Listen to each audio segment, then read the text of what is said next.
There are truths too wild to be tamed by golden altars. The Christ Code was never Rome's property. It pulsed through Celtic forests centuries before the first cathedrals were built. The druids whispered among ancient stones the same mysteries. That Jesus taught, but without dogmas, without hierarchies, without institutional control. The Church tried to burn this wisdom because it couldn't possess it. But now, as millennial veils are lifting, you're about to discover a spirituality that never needed permission to exist. This isn't about blasphemy, it's about liberation. About recognizing that Christ isn't nailed to some distant cross, but breathing within you, waiting for you to stop searching out there for what was always here. Are you ready to remember what was never lost? There are truths that don't fit in stone temples, nor bow before golden altars. The authentic spirituality of Jesus was never born between marble columns or under majestic domes. It was whispered by the wind dancing through ancestral oaks, carved into the roughness of millennial stones that witnessed secrets even before the first cathedral was erected. Genuine mysticism knows no architectural boundaries, for its energy flows through the open veins of earth, pulsing in every leaf that trembles at the touch of morning breeze. True gnosis always chose nature's simplicity over the complexity of human rituals. Celtic druids were already walking trails of illumination when Rome was still dreaming of territorial conquests. These guardians of occult wisdom perceived that consciousness awakening wasn't the privilege of a chosen few, but a natural calling that echoed through sacred forests. Jesus the Christ didn't come to found a new religion. He came to awaken something that was already pulsing in humanity's heart, something the Celts called Arwen, the sacred fire of divine inspiration that connects every soul to the source of all that is. Both traditions understood that illumination isn't conquest, but remembrance of who we always were. Imagine for a moment walking barefoot on the moist earth of an ancestral forest where each step resonates with the memory of ancient rituals. That's how we should understand original Christian gnosis, not as rigid doctrine, but as living experience that awakens all the senses. When Jesus spoke about the kingdom of heaven, he was pointing to that same consciousness the druids cultivated under the stars, that same energy that transformed simple mortals into bridges between the visible and invisible. True spirituality was never about worshipping a distant leader, but about recognizing the divine spark that burns within each of us, waiting only for the right breath to become flame. Celtic tradition understood that the occult doesn't mean hidden by malice, but veiled until we're ready to receive its transforming light. Jesus operated within this same logic when he taught through parables, not to confuse but to sow truths that would germinate only in consciousness prepared by love and humility.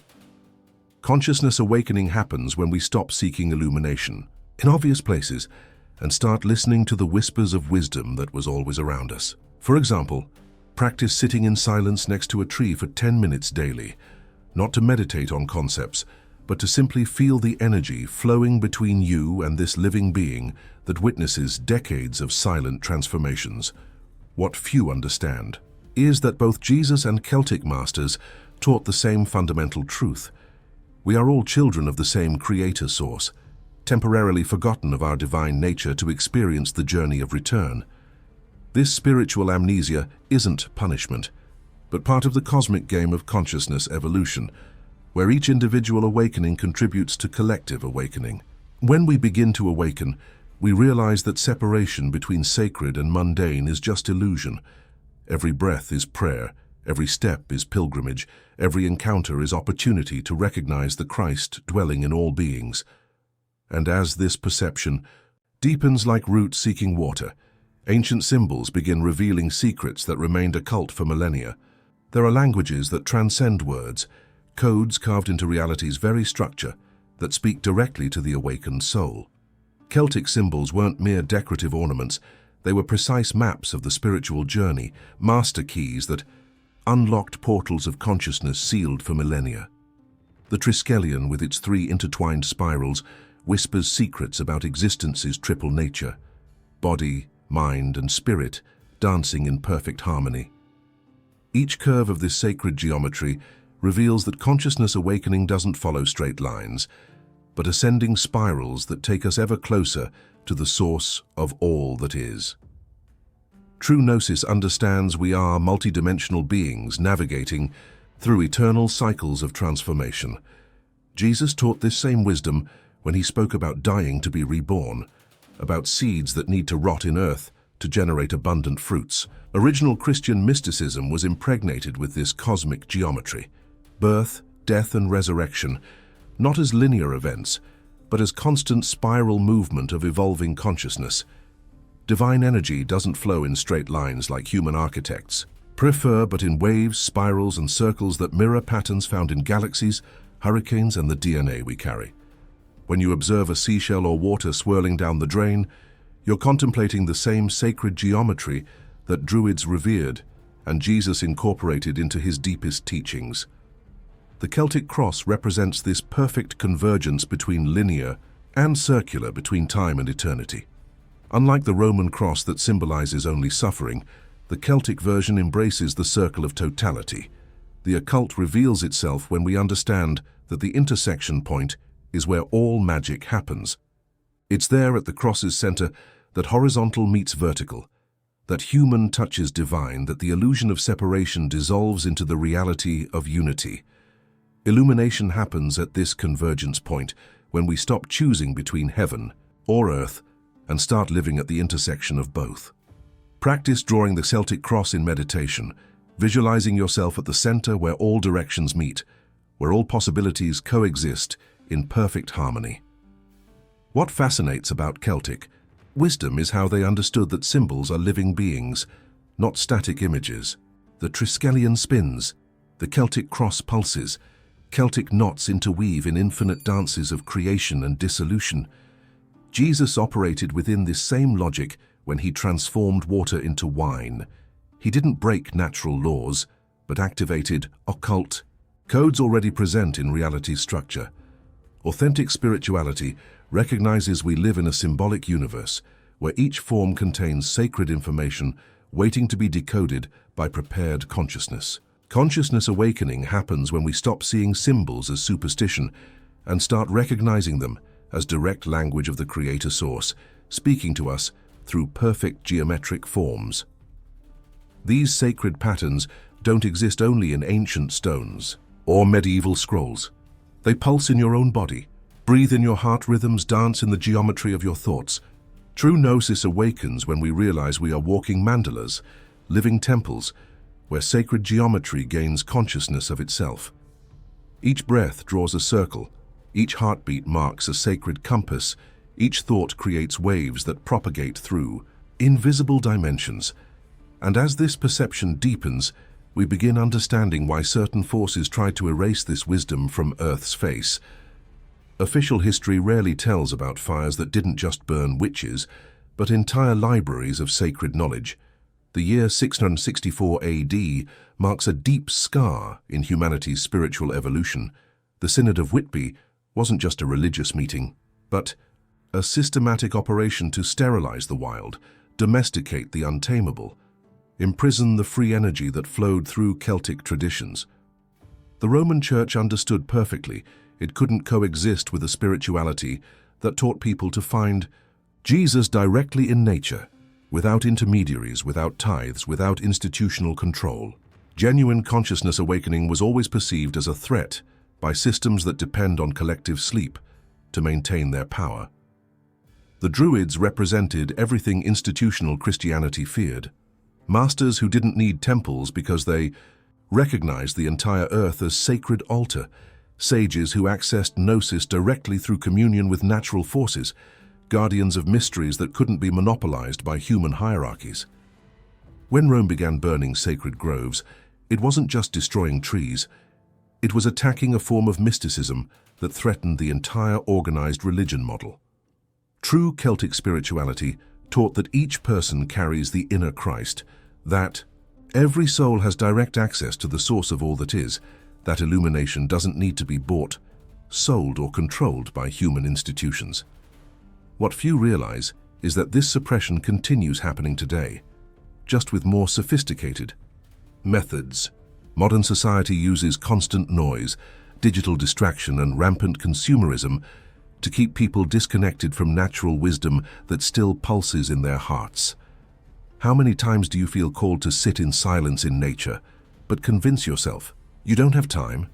How many times does your intuition whisper deep truths, but you silence it with rational logic? The energy that once flowed freely through Celtic ritual still exists, but was pushed to the margins of collective consciousness, labeled as New Age or cheap mysticism by the same systems that fear its transforming power.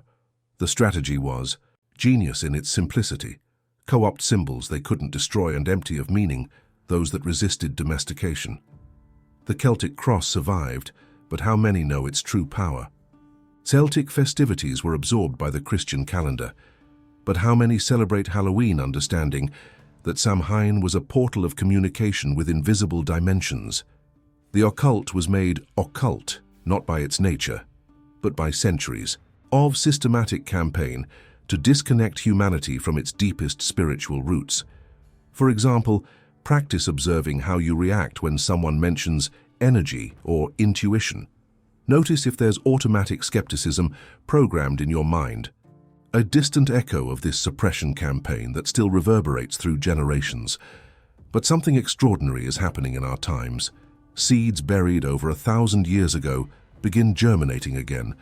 The consciousness awakening we're experiencing today isn't accident. It's the cyclical return of wisdom that could never be completely eradicated. Jesus taught that truth always finds a way to sprout, even from the hardest stones.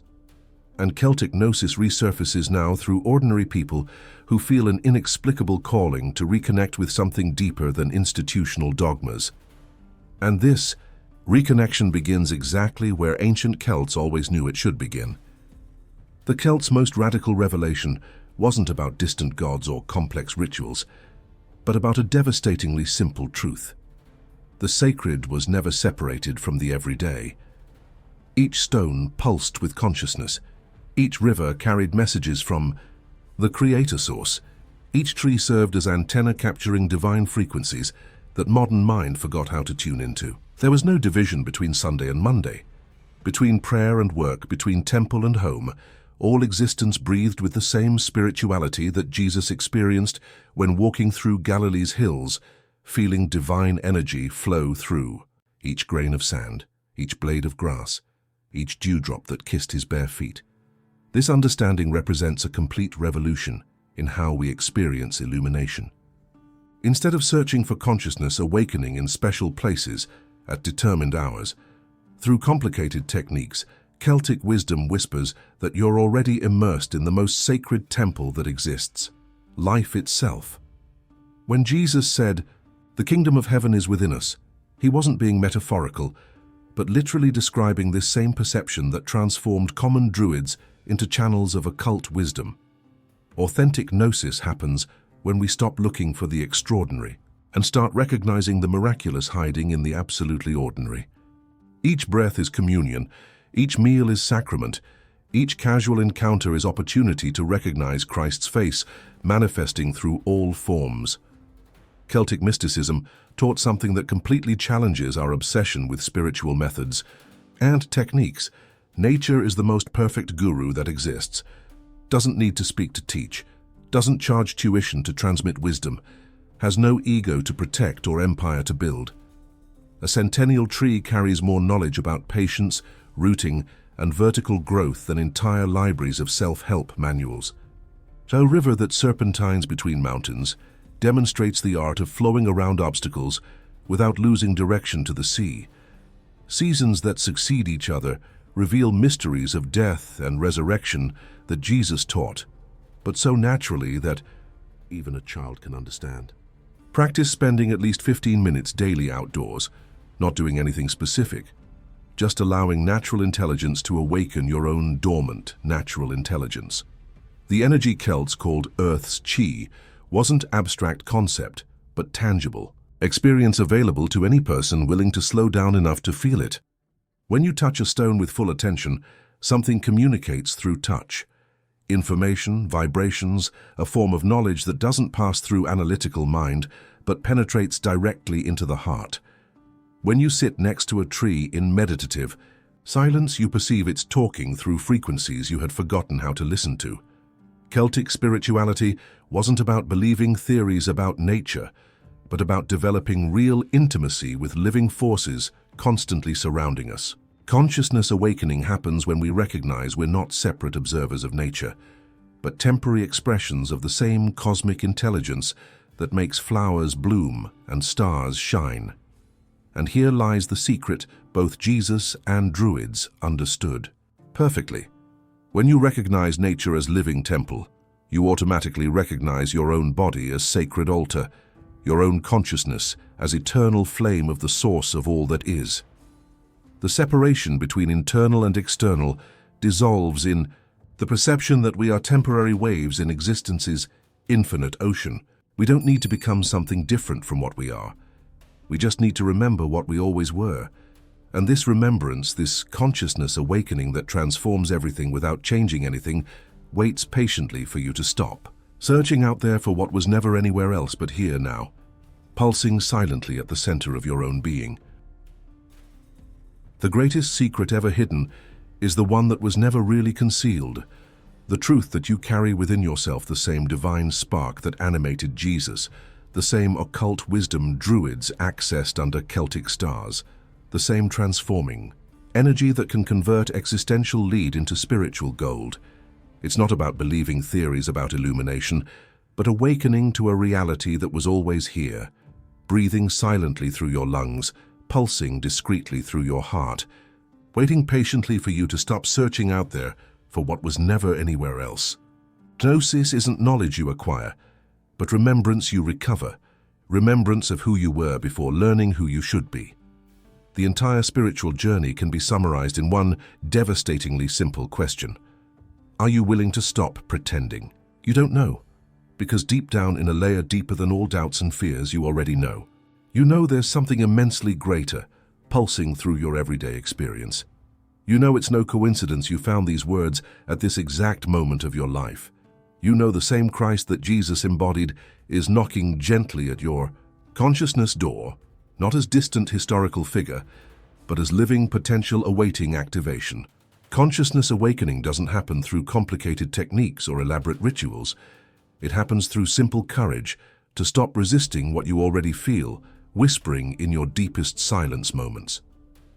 Celtic tradition offers a practical map for this return journey. Start where you are with what you have exactly as you are. You don't need to move to a mountain or renounce the world. You just need to start recognizing the sacred hiding in your common life's texture. For example, transform your next meal into sacred ritual. Silently thank each ingredient. Chew slowly, feeling Earth's energies nourishing your body. Notice how the simple act of eating connects you to the infinite chain of life sustaining all existence. Practice walking as if each step were prayer, not asking for anything specific, but simply honoring the miracle of being alive, conscious, capable of perceiving beauty exploding silently through each present moment. Authentic mysticism isn't about escaping reality, but about penetrating so deeply into reality that you cross its superficial layers and touch the luminous essence sustaining all appearances. Jesus taught this when he transformed ordinary situations into extraordinary revelations, not through magic, but through awakened perception that recognized the divine pulsing through the human. The same spirituality that allowed druids to converse with stones and trees is available to you today, not as fantasy, but as natural capacity temporarily dormant from modern life's hurry and distraction. Consciousness awakening is the process of awakening these dormant capacities, not through effort, but through deep relaxation into the truth of what you already are. And here's the promise both Jesus and Celtic masters made to those brave enough to embark on this journey. You're not alone in this walk. The same source of all that is that guided druids through misty forests is available to guide you through your contemporary life's challenges. The same energy that resurrected Jesus is available to resurrect dormant aspects of your own divinity. Not as belief, but as direct experience. Not as theory, but as life lived with such intensity of presence that each moment becomes portal to the eternal. True gnosis isn't about knowing something different, but about being someone who finally stopped denying the magnitude of who they always were. And this transformation, This awakening that changes everything without altering anything begins with a simple decision. Stop searching and start recognizing what was never lost. Now you know the secrets the church tried to bury for 1,000 years. The question is, what are you going to do with this gnosis? Will you keep seeking the divine in stone temples, or will you awaken the Christ that's already pulsing through your veins? The druids didn't need permission to access the sacred, and neither do you. Start today. Walk barefoot on the earth, meditate under the stars, draw Celtic symbols in silence. Feel the energy that connects you to the source of all that is. Which of these practices resonates most deeply with your soul? What resistance comes up when you think about abandoning domesticated spirituality? Awakening doesn't wait. It happens the moment you stop denying your own divinity. Are you ready for this transformation? Subscribe to the channel and turn on notifications to keep discovering the mysteries that can free your consciousness forever.